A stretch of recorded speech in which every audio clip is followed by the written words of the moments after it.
Welcome back, Heat Seekers. It's Monday night. The draft is in the books. We're ready to rock. We're going to be talking some IDP. We're going to be talking some IDP landing spots. We may even dip our toes into the top 40 of our boy Kraig. I know I've been working on mine, and we'll have those up on rotoheat.com here soon. So it'll be a fun night tonight. As always, remember, if you got questions, post them in the chat. We'll take care of you. I know rookie drafts are hot and heavy right now, so if you guys have questions in draft, feel free to shoot them over here. I know our Discord chat's been blowing up with who do you draft where and what's a good value for this guy. So if you have those questions, IDP, Devy, offensive related, post them in the comments. You know we're going to answer them. We love to help. We're here to help. Rotoheat.com, rookiedraftguide.com. We've got as much information as humanly possible. Our current ADP is up on rotoheat.com, so you can see where people have been looking and drafting players. If you want to see the draft night mocks that we did over the weekend, YouTube, you're probably watching us right here on it now. A couple nights back, we went through and mocked it. We looked a little silly. We got a little silly. The draft was a bit silly, but the results were accurate, and it's actually been fairly straightforward. I mean, I've been seeing these in the rookie drafts I'm in currently, which folks were itching to start. So Sunday morning we were shooting those rookie drafts off, and it fell pretty close to the board of what we saw on YouTube here Saturday night. So that being said, yep, Kraig, how you doing tonight, buddy? It was super busy. I was off. I take usually the Thursday and Friday the past few years off for the draft. So that way I'm just not having to worry about work. So I was able to do that, but then it's always coming back to the weekend emails that are normally there, plus another 2 days, and working from home is nice where I can jump in, but the draft and everything going on, I did not. Got our second vaccine shot, and I Thursday right before the draft, and then Friday I didn't feel like doing anything, giving up. I was up till midnight or so, and then was doing it all over again. So good to have all that out of the way. Good to be sort of having some final landing spots to put names with, and then start looking at how we feel about these guys. But there were a lot of interesting spots in all the rounds, really. Oh yeah, it was.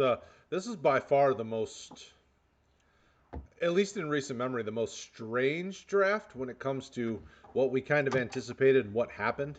I know that the Raiders messed things up for everybody, taking every safety in the draft, so it was very strange. Sean, it's good to have you with us live, brother. I appreciate you joining us. If there's anything we do to help, you got any questions, make sure you shoot them over, and we'll take care of you. The Raiders were really surprising, but then we saw things that we kind of expected. Like my Lions, they made some IDP relevant moves if you're in a defensive tackle specific league. Took my favorite defensive tackle at least, which was nice to see. And then we saw a lot of other, I mean, like running back really got hurt in this draft, in my opinion, because most of them outside of the top three or four kind of fell into weird spots. From the defensive side of things, a lot of the linebackers went to kind of strange spots. A couple of them went to really good spots, but some of them you're going to have to wait for. Defensive end, I think most of them went somewhere you're going to have to wait to see a return. And it was really kind of an odd draft when it comes to IDP, offense, whatever, and the landing spots, because outside of the first few rounds, or I mean the first few guys at each round or each side, all bets were off. Overall, how do you feel? So going into the draft, did you feel like this class was strong or maybe not so strong? And then after the draft and the landing spots, how do you feel about it, Kraig?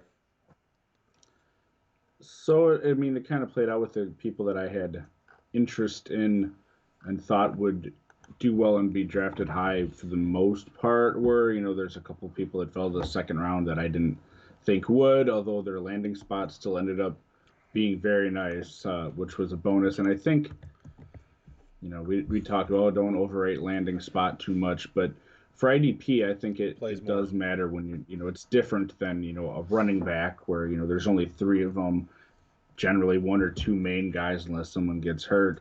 You sort of have that same thing. So there's fewer landing spots where you'd probably be really comfortable with someone going to get immediate value, but we did see a lot of that, and a lot of it in the secondary, which is interesting because we had the same thing last year. I mean, there were a number of guys that we had rated 1 through 5 or whatever order, slightly different than each other, but they went to good landing spots, or what we perceived to be. 2 of them got hurt, so we didn't see a whole lot of them last year. And we'll see how it goes this year, but it was the same thing where, the top 3 or so 4 safeties went to spots where, like, yeah, I mean, I could see immediate playing time for him right there. I know you weren't as high on Andre Cisco as I was, but he ended up being a high pick, and he went to a situation where I think he's probably going to get immediate playing time on a defense that isn't probably going to be great. So I think there's going to be a good chance to see if he's going to be able to convert to compete at the NFL level here. Same thing with Javon Holland. I didn't think he'd be the first safety taken, or that we'd see our first one in the second round, but he went to a really nice spot. And then Trevon Moehrig. The Raiders always have opportunity in their secondary, which is weird because they keep throwing draft capital at it. And part of that makes me a little bit more hesitant than I probably would have been otherwise, because they have all these just young, moving pieces, and it's hard to make heads or tails of what they're doing. I think they took like 3 safeties or something. Or they have 3 because they took Diablo, they took him. They have John Abram there. They've been throwing draft capital at cornerbacks. It's a really just odd situation that I'm going to want to see play out a little bit, at least into camp, to who's going to start where, it seems. And they took him earlier. I mean, Trevon Moehrig was second round, pick 43. Then they took Divine Diablo in the third round at 80. So 2 in the top 100. You already had a first round pick in Jonathan Abram, who obviously we know has been hurt regularly. And then they turned around in the 4th round. So 3 of their top 4 picks were safeties. They took Tyree Gillespie. I mean, it's like, okay, I get it. You know you have a need in the secondary, but you released your entire offensive line a month ago. Like you might want to address it somewhere before you get your quarterback killed and your running back gets killed. I mean, you need to do something there. So I agree with you. Yes, it's good to identify it as a need. No, I don't necessarily agree that you throw all of your draft capital at that need. Yeah, and I mean, they, like you said, they took another cornerback, too, which, they had Arnett, and I know they have a couple other young guys that they've been, and maybe some of them aren't even there anymore. I think it's still sort of my brain trying to recover from processing all this draft stuff, but I know they've been throwing draft capital at the cornerbacks, too. And, is Diablo going to end up playing more sort of like that, possibly Jeremy Chin role, where he's functioning more as a linebacker? Yeah. He could be, but it's just one of those things we have no idea. And I heard people saying, well, the Raiders draft class isn't that bad if you swap their first and second round picks, if they put Leatherwood in the second, and like, well, it'd still be somewhat of a reach for Moehrig based on what we ended up seeing here. And that your first 2 picks doesn't make up for just the weirdness of the rest of your draft on top of it. What is it? 1 offensive lineman they took in the draft, maybe 2, like later on. Yeah, and they have 1 returning starter in Colton Miller. Right. That's scary. Well, and so Sean, great job, Sean. You nailed it in chat. If they do, they're calling Diablo a linebacker. If they make him a linebacker, I get it. But now you're trying to transition a bigger safety into a linebacker position when you've got linebackers, Kwiatkowski and some of these guys that you paid for last year. So now, did you draft the guy as depth? Okay, that makes a little more sense. But with other needs still needing to be addressed, drafting depth at linebacker, I mean, it seemed very odd. So obviously, they've not won anything, so I have to believe they know what they're doing. Yeah. Right? They haven't won anything yet. So we get to question until their methods are proven. Kansas City, you can do whatever you want. You've won. You've made good decisions. You built a roster, albeit it was a different way. You went a different way to do it. You won. It worked. Tampa Bay, same thing. You decided to go old, get a big name free agent, build around them, adds a few key pieces. You won it. Like, if you want to draft Kyle Trask in the second round, great job. I don't know how he fits in your offense, and as the Kyle Trask truther on the team, it was a surprising move, but. Teams that make the good moves and win, like, they get a little bit of a mulligan if you look at their draft class and you're like, what'd you just do? Other teams that haven't won, I tend to want to question it and try to pick it apart, which is probably dumb on my part. I mean, I don't get paid to do it by the Raiders, so it's their job to build the roster. But I question it because when you look at team needs, team situation, kind of the board as it fell out, my personal thoughts on players. I mean, it seemed very strange for them, and they have talent evaluators on staff. We used to hear their GM every draft season trying to tell us about all these guys that we should like and shouldn't like. So maybe they know what they're doing. I just haven't seen it yet. Well, and to that point, they had someone, whether it was from their press team or their front office, said, we're not going to sit here and listen to these mock draft experts, and we're not repeating anything new, so I won't go on ad nauseum. That's what Mayock did for years and years. He was the guy on like the NFL Network grading these mocks. He was a draft expert. And now he's saying I don't need to listen to draft experts. And it's not Brad and I just out here on a limb saying this draft was weird for them.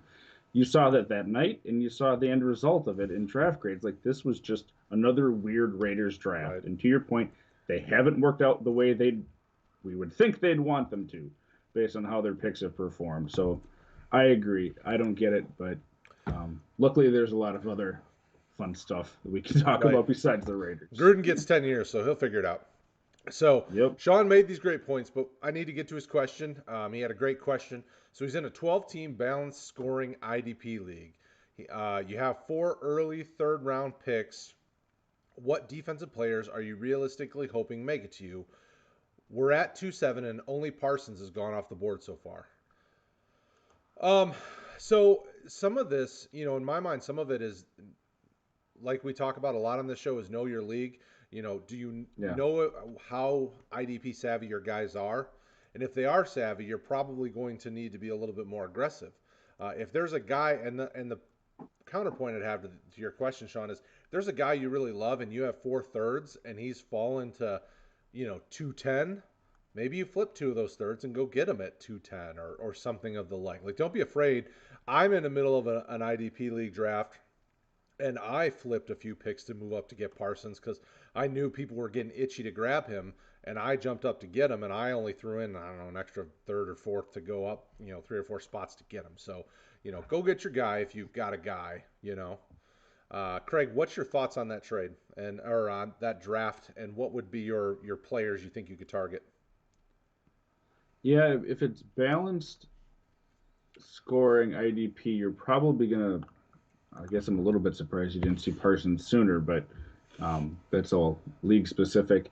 And if you're looking at, who I'm looking at as the top guys here, before you draft, depending on how early they are in the third, you're probably going to see another linebacker to someone's top defensive end and safety. So, I mean, I don't know how you have them ranked, but you can probably still get one of your top few defensive ends, or depending how you do it, linemen, linebackers, and defensive backs. So, I mean, you'd be in a really good situation. You're just probably going to see Parsons is only gone at 7. You have, 5 more picks. Unless you have a complete IDP run, you're still looking at a top 10 or a couple top 10 guys on your IDP board. Yeah, I mean, I would, with those 4 early third-round picks, I mean, you should be able to get a defensive end, a safety, a linebacker, a couple of linebackers. I mean, if that's what you're targeting is just IDP side of things, I would be going after, the Chasserrats of the world. Azeez Ojulari, I think, had a great landing spot.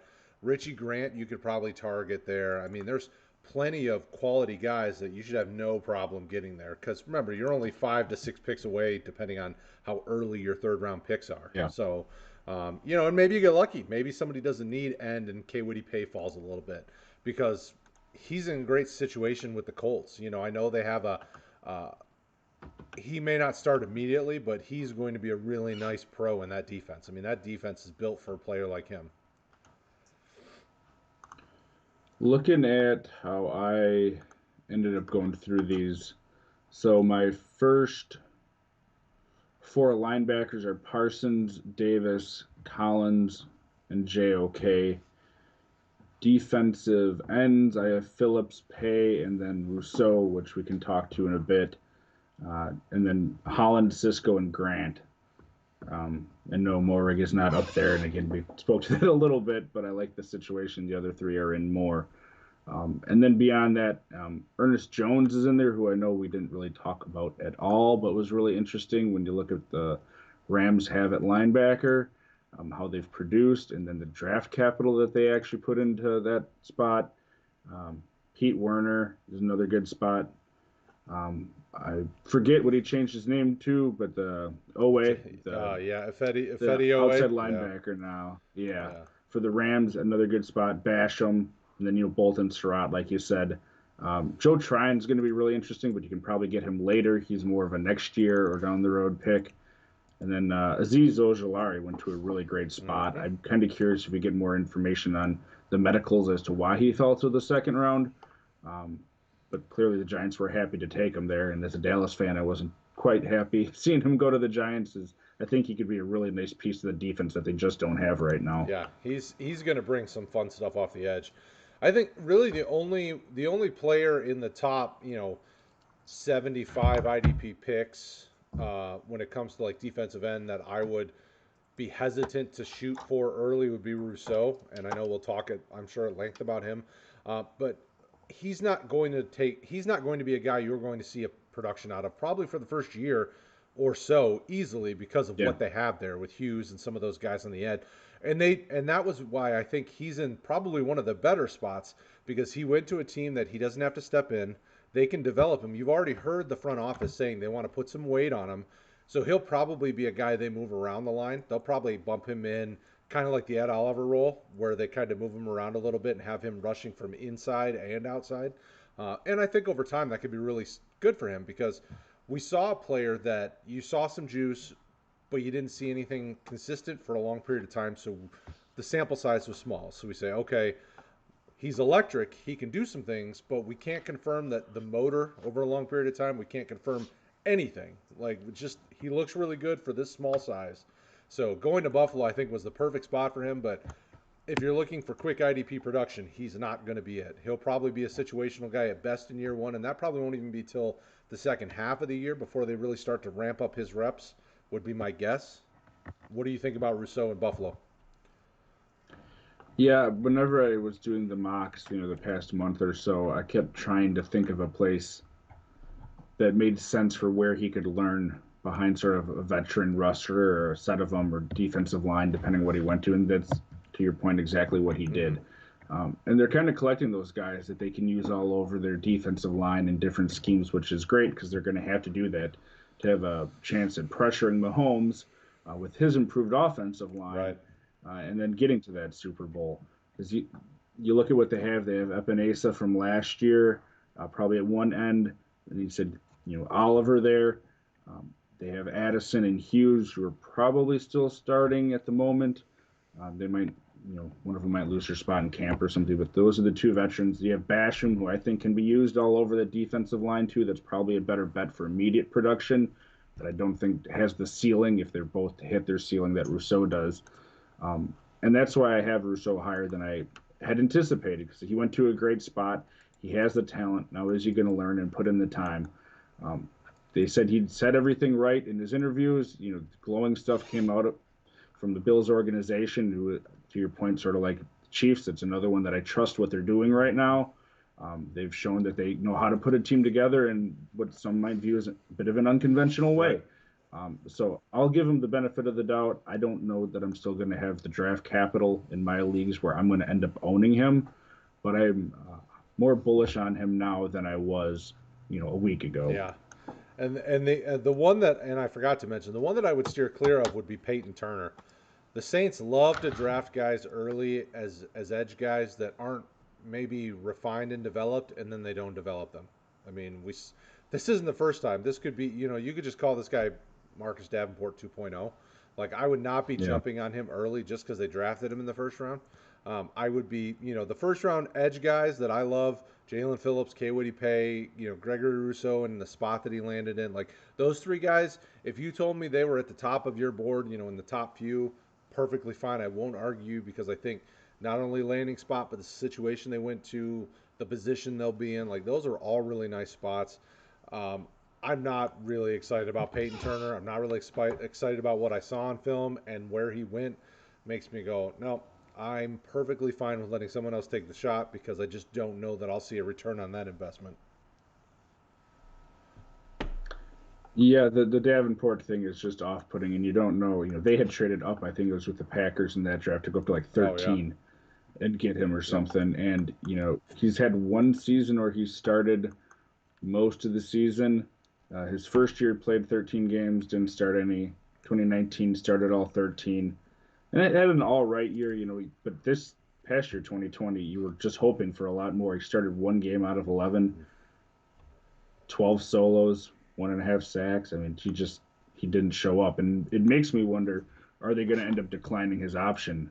After the fourth year here, if he just doesn't do anything, and that's why they're looking to Turner because they still have Cam Jordan, who seems like he has the fountain of youth, where the eye just constantly puts out production for you, and clearly that won't happen forever. But in that division, they could very quickly be looking from the outside in if they aren't already. And maybe they think they just can't afford Davenport because their money troubles are not resolved. So it's an interesting spot, but to your point, I wasn't excited about Yeah. it. The Saints are quickly going to be on hard times, and it's probably going to take a few years to get out of it because they put all their eggs in the let's try to win another Super Bowl basket, and it didn't happen.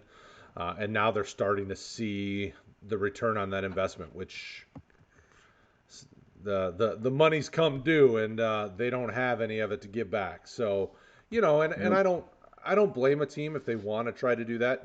There's many ways to try to build your roster, and what they did isn't uncommon, but it just didn't go well. So now they're paying the price. So I'm out on a lot of what they did. I know they went and got a couple of different IDP pieces that, I'm more intrigued with Pete Werner there than I am at the price that you'll have to pay to get him as opposed to what you'd have to pay to get Turner potentially. But again, this comes back to knowing your league. Like the league I'm currently drafting in is probably 50-50 if anybody, 50-50 of the league is solid with IDP and the other ones just kind of go, okay, this guy got drafted early, I'm going to take a shot at him. Or I'm going to try to trade for a guy I know that's already developed and I'm going to overpay. So you have to know your league to know the values of players, but Warner is a better value to me. And I'm not even sure, I'm not even the hugest Warner fan either. But if you need linebacker Yeah. help, he could have something there because they need some help. I mean, they lost Anzalone to my Detroit Lions, and I appreciate them letting me have him because I think he'll be a fine starter. Uh, but they need something there. So when it comes to the Saints draft class from the IDP side, are there players there that you're really excited about, or is it all kind of off-putting for you? Yeah, I mean, Werner is a little bit different from Zach Bond, who they had drafted a third or fourth round last year, who didn't play a whole lot, but it sort of seems like they're trying to figure out that linebacking core of the future. Because Demario Davis, man, I remember thinking he was just going to be a bust after his time in the Jets, which Mm, seems to be forever. just a Yeah. consistent thing with the Jets. And then he started turning it around. He fell off a little bit, and then he's just been lights out. Um, so made a great career for himself from how he had looked initially. But he's getting up there. He's going to be 32 Yep. this year, I think, or he's 32 now. So, and he makes a good chunk of money for him. So I think they have to sort of like they did with Turner, try to find someone younger where even if it's someone they're trying to contend they don't want to cut loose, they're going to have to for money's sake. Right. Um, and even, I mean, Werder could start with the two of them this year potentially because they don't have anything in linebacker, besides those guys. So he has a chance to start. I don't think it'd be anything amazing right away. It'd be more of a if you get something this year, great. Looking down the road in a year or two, Hmm. but yeah, I mean, defensive wise, the Saints didn't excite me. No, no, not at all. But there were a lot of teams that I think did an excellent job with value at the landing spot. Like I thought Kansas City, we know they've been picking at the end. I think they did an excellent job. Nick Bolton falling to 58, I thought was a steal for what their defense is. Putting him next to Willie Gay, you now have kind of that thunder and lightning. Willie Gay's a little bit more of a speedy guy as opposed to Bolton, who's just a monster. I mean, but he's not the most quick guy, but he's going to tackle everything that comes his way. So I thought that's a really cool pairing of linebackers I together. agree. I'm excited for them. I'm excited more for Bolton because I don't see Gay as the top IDP linebacker out of the two. I think Bolton is going to be better long term. So I think it's kind of a cool landing spot, and I'm excited for him. What did you think about KC in general? But what did you think about Bolton and Willie Gay and how that defense is looking at the linebacker spot? Yeah, so I mean, I think there's a potential that they could, the two of them, Bolton and Gay, be the opposite of what you said, where I think Gay has the higher potential for today's NFL, but he really has to rein himself in and learn the nuances of the position more. Where I think Bolton has that down, but he just does not have that athletic ability and the potential to just be a monster in coverage too if Gay puts it together. Gay, I think, has the higher ceiling if he hits it, where Bolton is just the safer guy that this year, I mean, you saw Gay do nothing last year, essentially. He played very little.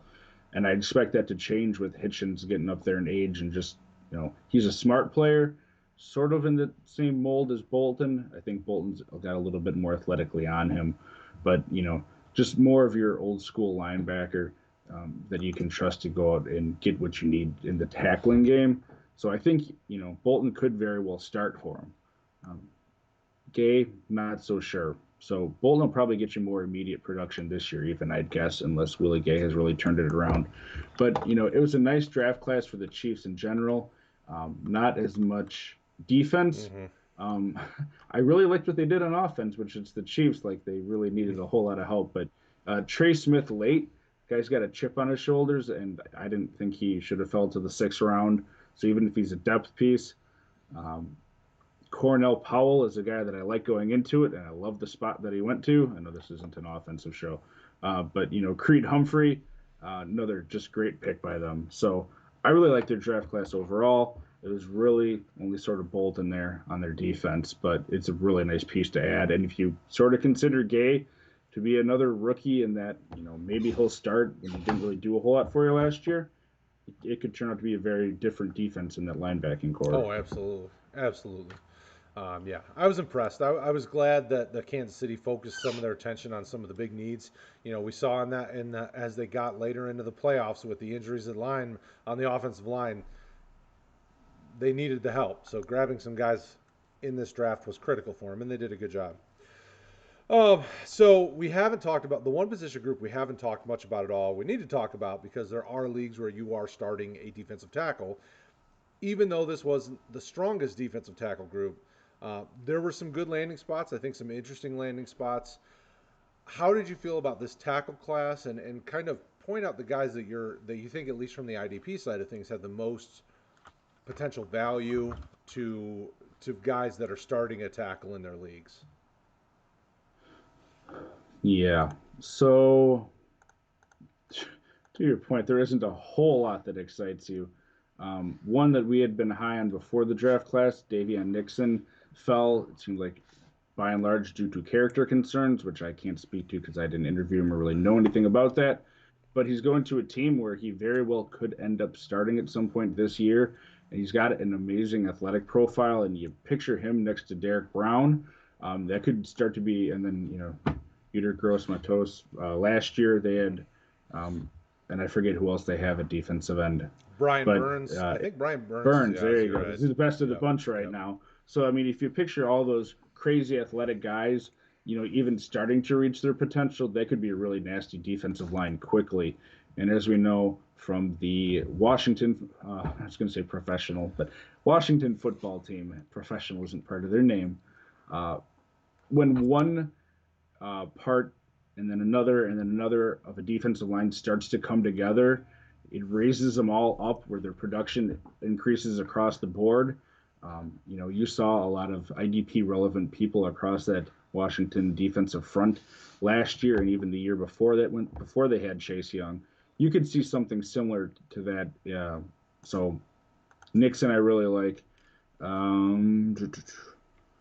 This is sort of in reverse order here. Alan McNeil, I thought, was a great second defensive tackle piece for your lines, and I'll let you talk to them.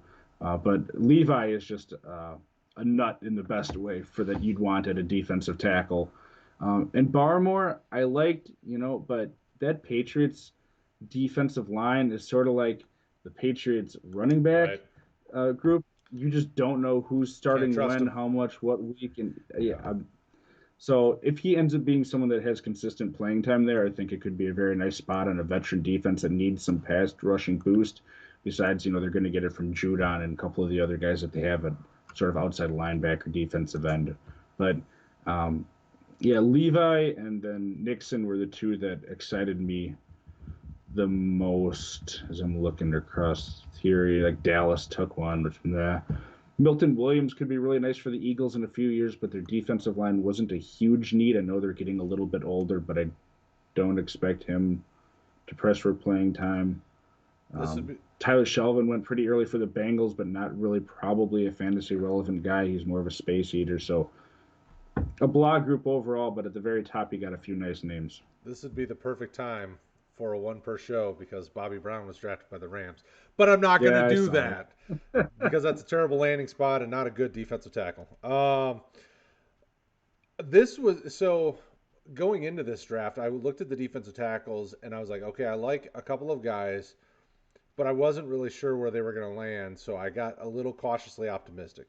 All the guys that I really had an interest in landed in great spots. Although Ali McNeil was not one of them. Like I hadn't really put too much thought into him, but him and Anzarike going to Detroit as they're rebuilding that defensive line with Michael Brockers to kind of be the veteran leader. Like I love that spot for those guys. Like if you are in a defensive tackle specific where you're starting them, grab both of them. Like Aleem McNeil is not going to be heavily involved early, but he'll be in a rotational type guy as the season goes on. But the way that they talked about how they're going to deploy these defensive tackles, Anzarike is going to be able to get up the field and attack.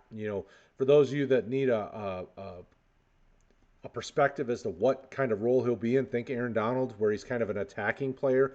He's not as explosive. I didn't just compliment Aaron Donald, so if you listen to this later, do not take my words out of context. It's crazy talents. Nobody's like Aaron Donald. But Anzarike is very athletic. He's very explosive. He can do a lot of things to get after the quarterback. I think he's a really nasty player. Watch some of his press conferences and stuff on YouTube. You'll fall in love with the player. That dude's fire. Like every Detroit Lions pick fits the mold. Even the UDFAs that they picked up fit the mold of what MCDC and this front office are doing because these guys are all nasty. They're physical. They're violent. They will attack. I like them both. I think they're both really nice fits. I like McNeil more now that I've done a little bit more digging on him. I didn't think he was necessarily draftable, so I didn't look too much into him, but I was wrong, which I will admit I'm probably wrong just as much as I am right. The other name, so you mentioned Davion Nixon. We both liked him pre-draft. He's in a great spot with that defensive line. I think he can develop and eat over time. I don't know if he's going to be an immediate impact guy, but I think he could over time. Another guy that I am interested in, though, is Tyler Shelvin. So this kid is the one that went to LSU, didn't get a ton of playing time, so there's not a lot on him, but he was kind of hyped up going into college and being in the Devy side of things. He was a guy that I had an eye on, but you never got to see much of. He went to Cincinnati. They're a team that's trying to rebuild that defense. They have Atkins. They're trying to kind of mold themselves into something different. And I think Shelvin, if he really is an has a really strong athletic profile, he could become an attacking defensive tackle. They took him in the fourth round, so they must think that he's going to be somebody that could contribute at least fairly quickly. Typically, first 3 to 4 rounds are guys they anticipate being on the field sooner rather than later. After that, though, there isn't much. And now, if you want to reach Jalen Twyman to the Vikings in the 6th round, they tend to be able to do things with their defensive tackles and develop them and do something with them. But that's a reach if you're really desperate for defensive tackle help. He was a guy that fell a lot farther, and I don't know why. People were mocking him in the 2nd and 3rd round, and he dropped all the way to the end of the draft almost. Yeah, Shelvin, right now I just sort of see him as a space eater based on where he went. And like you said, there's not a whole lot about him. Um, I don't know that he has the pass rushing potential. Maybe he does. Like you said, I didn't have a whole lot of tape. We looked at the same sort of stuff for the most part. He did have some really nice battles against Alabama, and you know how good their offensive lines are there. But he reminds me size and just initial playing style, sort of like Ted Washington. And if he ever ends up having a career 3/4 of that, he's going to have a really nice career because Ted played a long time and was really effective in a number of different ways. But, size-wise and just how they play, that's what struck me. But, Ted Washington was a first-round pick. Shelvin's in the 4th round here. So even in a weird year, who knows? But if they end up getting something like that out of him, a defensive tackle, because didn't they sign Hendricks? Mm-hmm. And they still have Hubbard. So they still have the pieces there to have a probably won't be the same level, but a defensive line similar without a huge drop off. If he can start playing right away. And I think they still have Mike Daniels for some reason. Yeah, I believe they re-signed him. Yeah, because I think Adkins is a free agent. Pretty quick, because I know he's pushing 30. Yeah, Adkins is a free agent, and they re-signed Daniels, but they still have pieces there, is the point. It's not where he's going to have to be forced into trying to be the guy, which I don't think he's that kind of guy, but definitely someone that could get a sack due to pressure from the other guys on that defensive line. Absolutely. So, and outside of that, I mean, there are plenty of other defensive tackles that went, but I'm not really excited about any of them outside of those 4. Maybe 5 if you include Barmore, but Barmore going to New England, I mean, that's really, like, I'm going to let somebody else jump on that one before I take a chance because I just, like you said, the defensive line is very similar to the running back group. You never really can trust, and you don't know exactly what's going to happen for them, and you don't know who's going to be the producer, so I tend to steer clear of that group. Really, the Patriots as a whole. Like, right now, I'm just steering clear of just about everything out of New England because there just hasn't been enough from me to go, okay, I'm going to take a shot at them. And, they used to be a pretty strong fantasy producer, but right now I just haven't seen enough to get excited about them. Agreed. Okay, so we haven't talked anything about corners. So we need to talk about some cornerbacks. I think this was an interesting group, and we kind of expected it to go the way it did. When we were talking, I don't know, last week, when we were guessing about who was going to go where and doing some of those things, I don't remember which one of us. I think it was you that said Surtain to Denver, maybe. I know somebody recently said Surtain to Denver, so I'm not surprised that pick happened. Fantasy-wise, I don't know how relevant any of these first-round picks are, except for Eric Stokes to the Packers. I feel confident that Eric Stokes is going to get targeted like a madman because nobody throws to Jair Alexander, and if they do, they pay the price. So Eric Stokes, if you need a corner out of this rookie class, he could be a guy that gets targeted because all he is super fast, and people are going to try to target him. So maybe you can get some tackles, maybe some pass breakups, things like that. How did you feel about this corner class? Is there anybody early you're targeting? Yeah, so I really like, we both had Dallas taking the first cornerback, which is funny because they both went right before Dallas, and Dallas didn't take one in the first round. Oh, yeah, they traded back. You had Surtain first, and I had Horn first, and I was really hoping he'd get to Dallas, but clearly it wasn't in the cards. I really like Horn across from Dante Jackson. As far as if you're looking at having a cornerback this year, because he's aggressive, he likes to tackle. Yeah, he needs to clean it up a little bit that we talked about, but he has that style where he's not going to shy away from tackling. So I think he's in a really good position. You had mentioned Stokes. I don't think there's a whole lot else to cover there. That's a good spot for him. Looking over our list here, Tyson Campbell's another one. Doesn't shy away from contact, and he's probably going to go into a starting position. Mm-hmm. Surtain seems like he's going to be the third, or I can't imagine he's under third, but third or fourth cornerback there to start the year because they have a nice cornerback group. Yep. And long term, he's in a good spot, especially with being able to learn from a veteran secondary and just defense in general. But this year, probably not going to be doing a whole lot without injury. Asante Samuel Jr., someone else who's probably going to end up starting based on how they have things there with the Chargers. So you're going to want to see how these position battles play out. Like, is this guy going to be a slot corner? Is he going to be a starting outside corner? Is he just going to be a backup to start the year? Like we've talked about a lot, you can probably just pick someone up as a free agent or stream them later. So unless it's a cornerback required league and you want to try to find someone to be your guy of the future, take a shot on which one of these guys, the top 3 or 4 that you like. But I wouldn't go Sertan and I wouldn't go Greg Newsome either, as No. he may end up being the second cornerback there. We'll see if he can beat up Greedy Williams. I like that style of play that he has. I think he fits well with sort of Cleveland, like you had talked about with the Lions, what they're trying to create there. But yeah, it's just so hard to tell with cornerbacks when they're young. Yeah, for sure. And I do love. I want to make a small hand joke, Craig, because you've Yeah, got what I had Saturday night on the stream. I got little ones hanging down by me, and my youngest daughter kept trying to wave her arms up and all that stuff. It always cracks me up. I love when our kids get on the stream because they crack me up. They just want to be a part of it all. Our boy Sean May is talking over here and wants to talk about Arizona's linebackers, which is a perfect segue because cornerback in IDP, you can stream them, like you said. You can kind of bounce them around and just do a little bit of everything. So I think that was a perfect segue into talking more linebackers.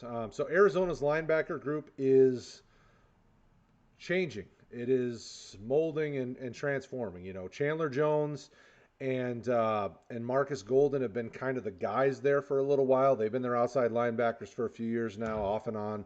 Obviously, Chandler Jones, we know, has been a stalwart there for a while.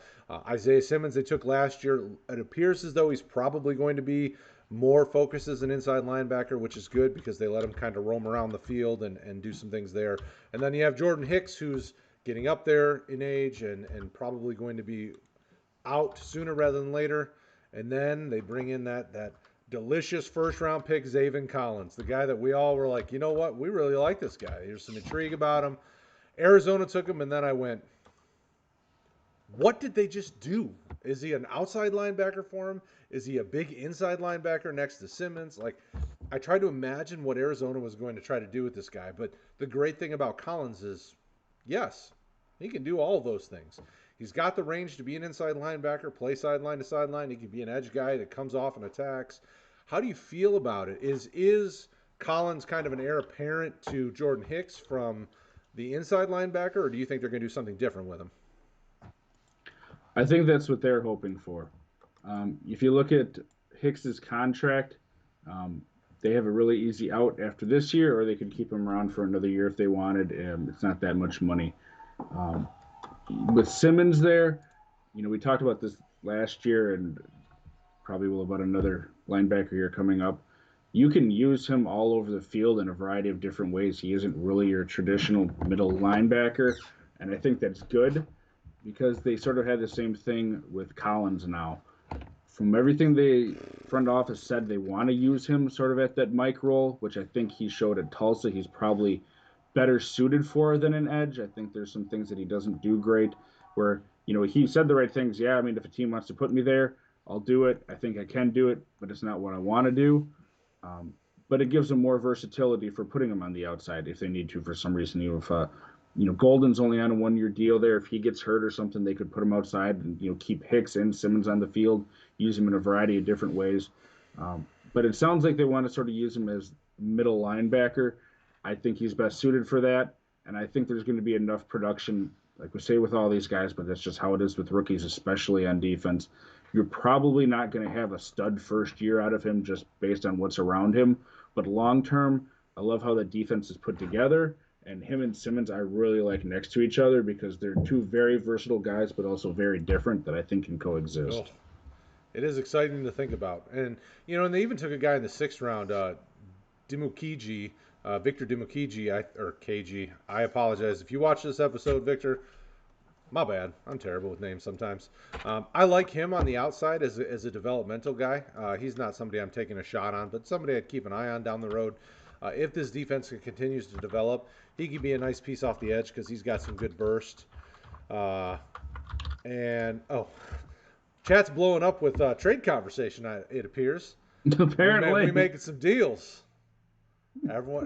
Everybody's got a price. You got the $1 million man over here in the chat.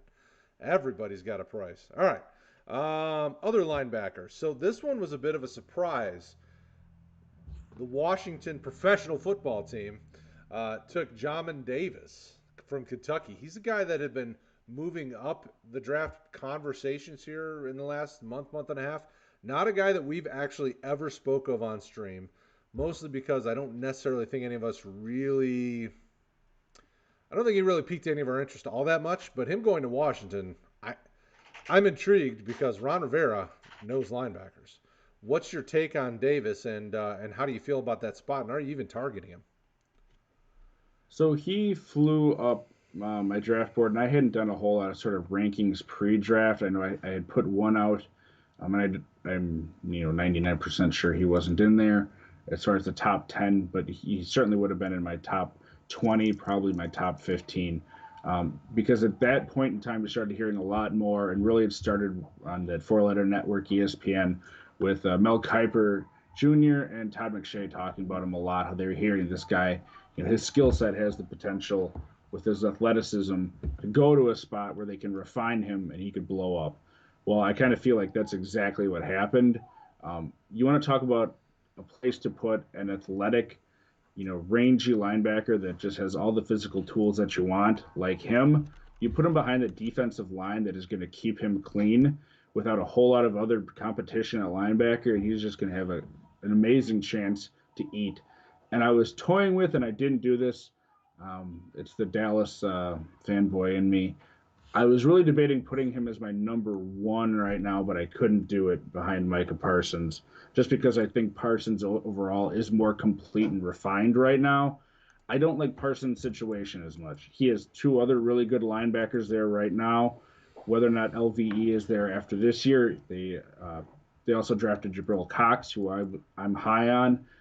Doesn't have the same level of high draft capital, but an amazing skill set. So there's going to be other people that we know of right now competing with Parsons.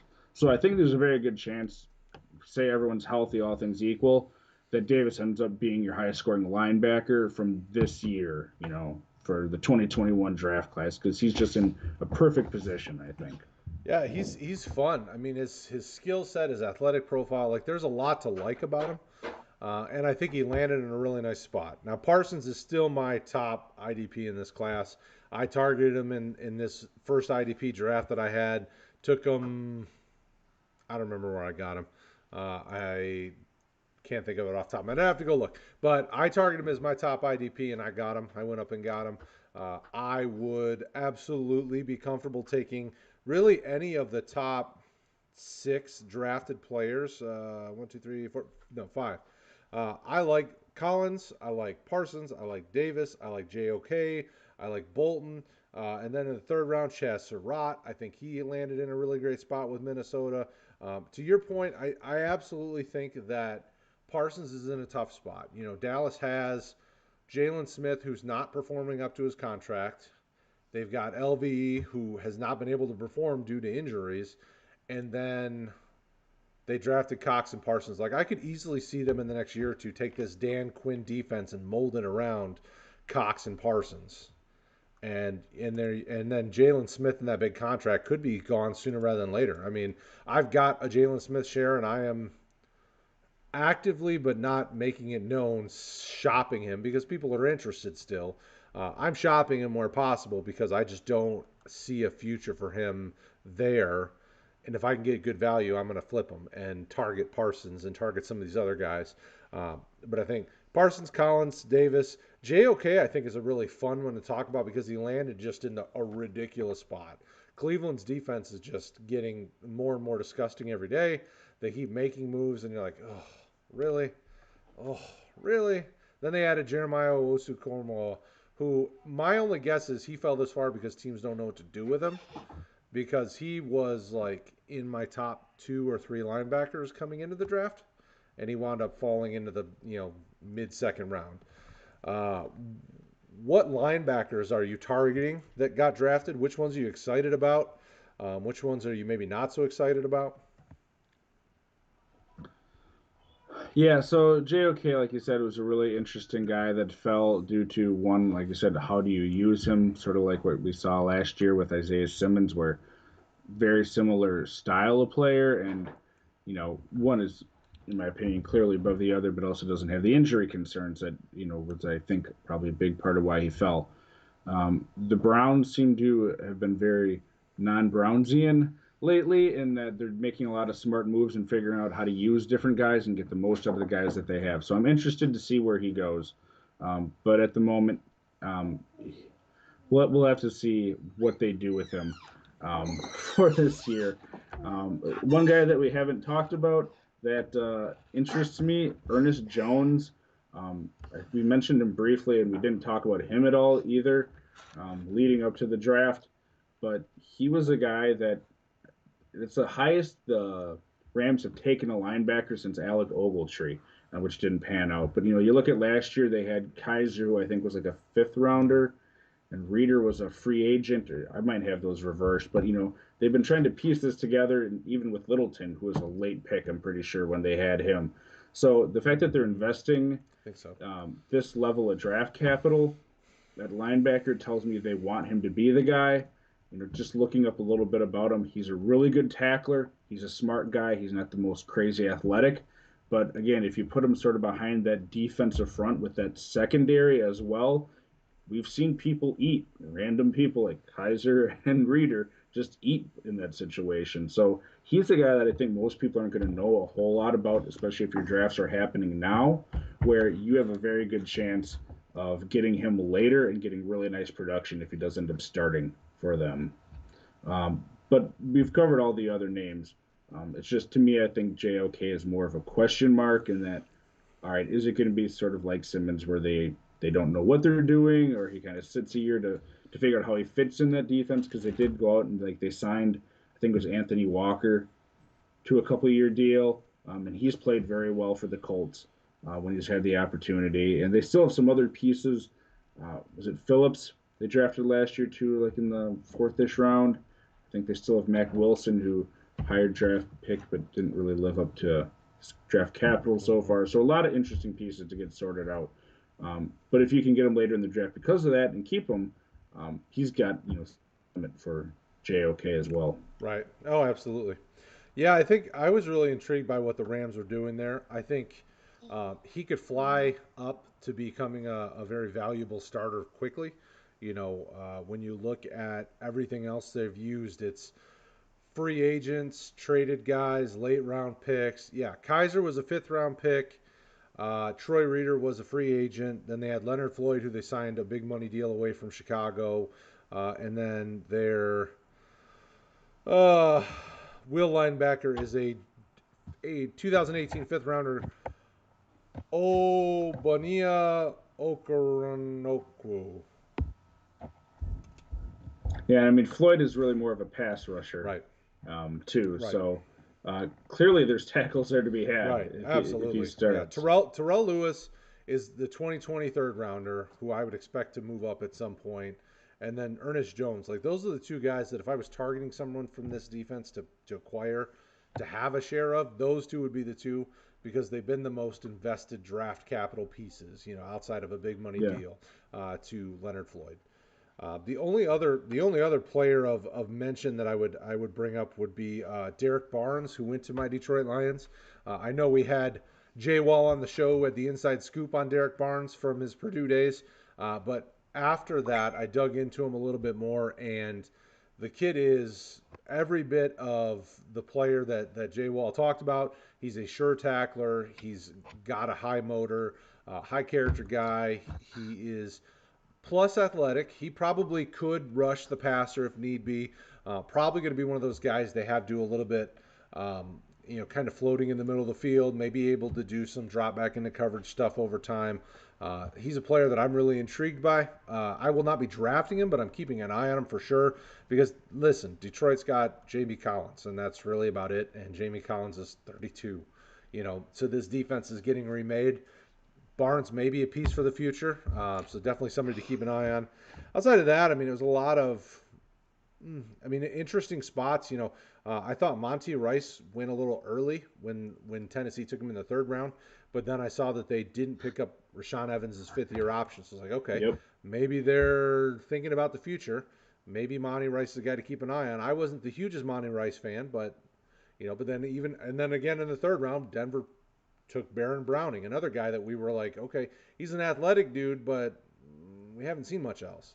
And then from there, it gets stranger and stranger. More players that didn't make a lot of sense, and that's players that I'm not really targeting and I'm not investing in. If they blow up and do something, great. If not, I would not be surprised. So, like we talked about at the beginning of the show, this draft class was a bit strange.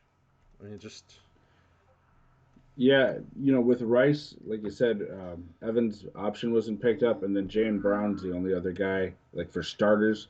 It's sort of in the middle linebacker group outside of Landry and Dupree now on the outside. So both those, current starters, it seems very likely won't be back next year. So, Rice is a guy that you really won't have to invest much, if any, draft capital in, but to keep a name on, right. keep an eye on the name, and watch him on the waiver wire. Another one that I sort of liked where he went more than the draft capital, but if you look at what's there, Quincy Rochet, I liked him and he fell farther than I thought he would. And they don't have a whole lot on the other side of Watt, but that's a really nice spot to be in. And if you look at, Highsmith did all right there last year, but he didn't really seem like an every down type of guy, on the outside linebacker or even, anything more than a pass rushing specialist. But Roche has that profile where I think you could see if he comes into camp motivated, he could take over that spot. Absolutely. And in a big play league or edge type league, that'd be really nice. And we mentioned it briefly, but I want to say it again for Sully Chasserrat.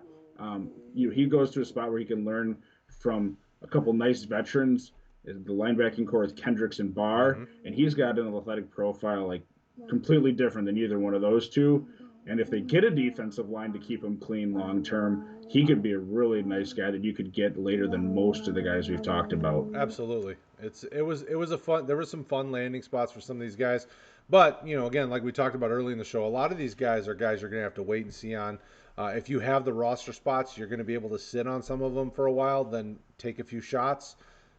This is a good class. There are some really talented guys in it, but a lot of them are going to take a little while to develop. So don't be in a hurry with this class because some of them will just need some time to mature and develop. So there it is.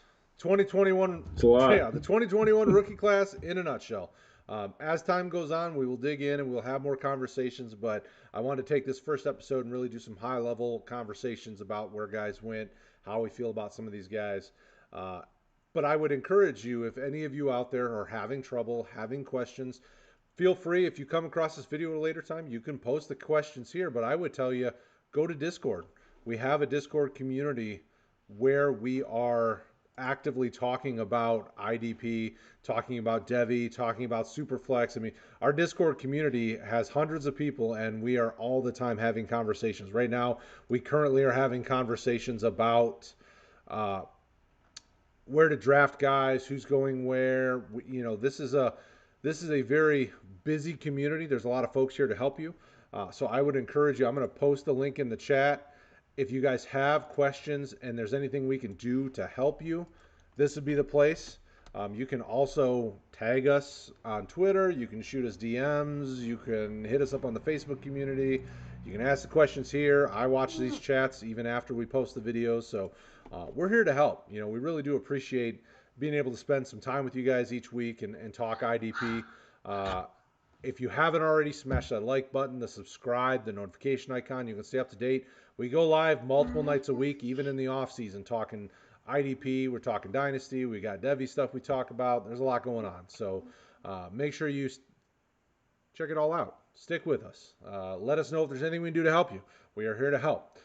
Kraig, it was a pleasure as always to chat with you, brother. I will let you have your evening back so you can take care of family business because family's number one, most important.